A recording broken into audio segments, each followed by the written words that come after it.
गांव में रामलाल नाम का एक शिक्षक था। वह न केवल अपने विद्यार्थियों को पढ़ाई में मार्गदर्शन देता, बल्कि उन्हें अच्छे संस्कार और जीवन के मूल्यों की शिक्षा भी देता था।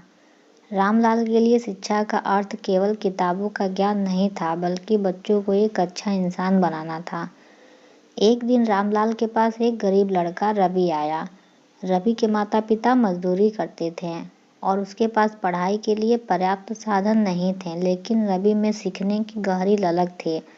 रामलाल ने उसे अपनी कक्षा में बैठने की अनुमति दी और उसकी पढ़ाई का खर्च खुद उठाने का निर्णय लिया। रामलाल ने रवि को न केवल गणित और विज्ञान पढ़ाया, बल्कि ईमानदारी, मेहनत और दया का महत्व भी सिखाया। वह बच्चों को सिखाते थे कि जीवन में ज्ञान के साथ साथ नैतिकता भी उतनी ही आवश्यक है। एक बार स्कूल में एक प्रतियोगिता हुई, जिसमें ईमानदारी की परीक्षा ली गई। बच्चों को यह बताया गया कि जो सही उत्तर लिखेगा उसे इनाम मिलेगा।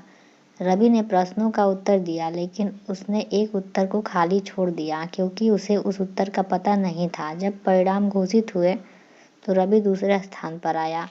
जब रामलाल ने उससे पूछा कि उसने उत्तर खाली क्यों छोड़ा, तो रवि ने कहा, गुरुजी, आप ही ने सिखाया है कि ईमानदारी सबसे बड़ी चीज़ है। मैं गलत तरीके से जीत कर खुद से झूठ नहीं बोल सकता। रामलाल की आंखों में आंसू आ गए। उन्होंने कहा, तुमने साबित कर दिया कि शिक्षा का असली उद्देश्य चरित्र निर्माण है। मैं तुम पर गर्व करता हूँ।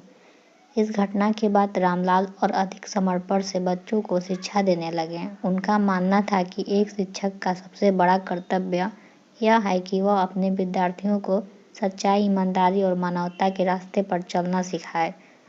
यह कहानी हमें सिखाती है कि एक अच्छे शिक्षक का कर्तव्य केवल पढ़ाना नहीं है, बल्कि समाज को बेहतर इंसान देना भी है।